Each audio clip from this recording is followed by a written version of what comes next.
ایک مرتبہ کا واقعہ ہے کہ ایک شخص اپنے باپ کے ساتھ حج کے لیے چلا، اور جب وہ حج کرنے کے لیے پہنچا تو وہ کعبے کا غلاف پکڑتا تو درود پڑھتا، طواف کرتا تو درود پڑھتا، زمزم پہ آتا تو درود پڑھتا، مقام ابراہیم پہ آتا تو درود پڑھتا، درود درود درود درود درود ہی پڑھتا رہا۔ عرفات میں درود، منی میں درود، مزدلفہ میں درود، سب جگہ درود۔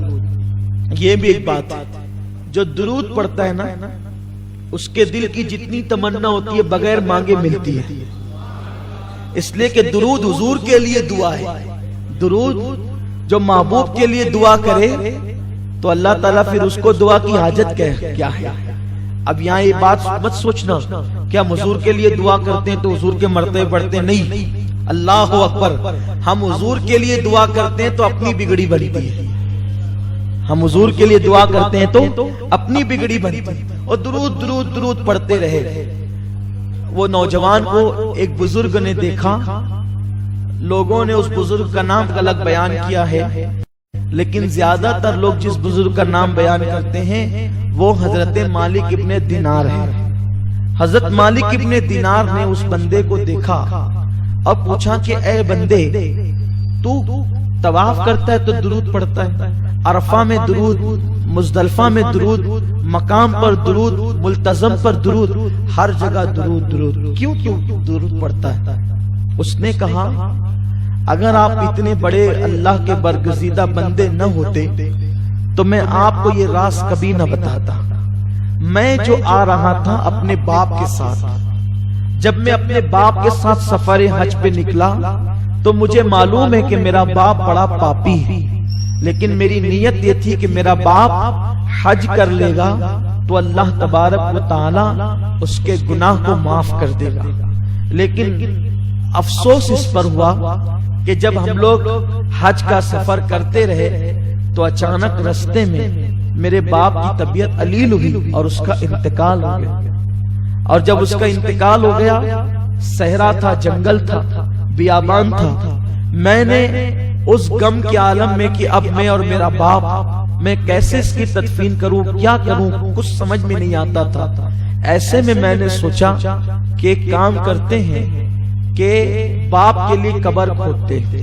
میں اپنے باپ کے لیے قبر کھودنے لگا تو میں نے کیا دیکھا کہ میرے باپ کی شکل گدھے کی طرح، اس کا پورا جسم انسان کی طرح اور اس کی شکل گدھے کی طرح۔ میں تو اور پریشان ہوا کہ میرے لیے تعجب کی بات زیادہ نہ تھی، لیکن پھر بھی افسوس تھا کہ وہ باپ ہے، کیونکہ وہ بہت بڑا پاپی انسان تھا، بہت بڑا گنہگار تھا، سیاکار تھا وہ۔ ایسے میں نے اس کے جسم پہ چادر ڈال دی، کیونکہ اب میں کیا کر سکتا تھا، میں نے اس کا چہرہ چھپا دیا اور میں اس کے سرانے بیٹھ کر کے رونے لگا۔ ایک تو بڑی محنت سے قبر کھودی ریت میں، اب اس کو دفن کرنا ہے، لیکن اس کا چہرہ گدھے کی طرح ہو گیا، چہرہ بگڑ گیا، اور میں دیکھ کر کے ڈرتا بھی تھا، حیرت بھی کرتا تھا، غم بھی تھا، افسوس بھی تھا۔ اسی روتے روتے میری آنکھ لگ گئی۔ جب میری آنکھ لگی تو میں نے کیا دیکھا کہ خوبصورت جوان میرے خواب میں دکھے، اور بہت خوبصورت سا چہرہ تھا، کالی کالی زلفیں تھی، خوبصورت سی آنکھیں تھی، اور ان کے جسم سے خوشبو کی لپیٹیں اٹھ رہی تھی۔ وہ چلتے تھے تو ایسا لگتا تھا جیسے عرش فرش پر آ گیا ہو۔ ان کی اس معصوم ادا کو دیکھ کر میں حیران تھا۔ وہ سیدھا آئے اور آنے کے بعد میرے باپ کی میت سے چادر ہٹایا، دیکھا تو جو ہے وہ گدھے کی طرح چہرہ تھا، اپنا مبارک ہاتھ چمکتا ہوا انہوں نے میرے باپ کے چہرے پہ پھیرا تو میرے باپ کا چہرہ 14ویں رات کے چاند کی طرح روشن ہو گیا، منور ہو گیا۔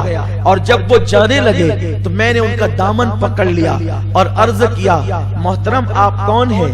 اے مشکل کشا، میری مشکل کو دور کرنے والے کون ہیں، اور میرے باپ پر اتنا رحم کرنے والے کون ہیں؟ تو انہوں نے مڑ کے کہا، کیا تم مجھے نہیں پہچانتا؟ میں محمد ابن عبداللہ ہوں۔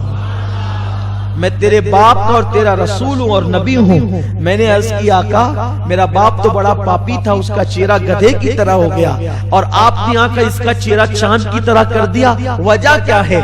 ارشاد ہوا یہ پاپی تو بہت تھا لیکن سونے سے پہلے مجھ پہ درود پڑھ لیا کرتا تھا.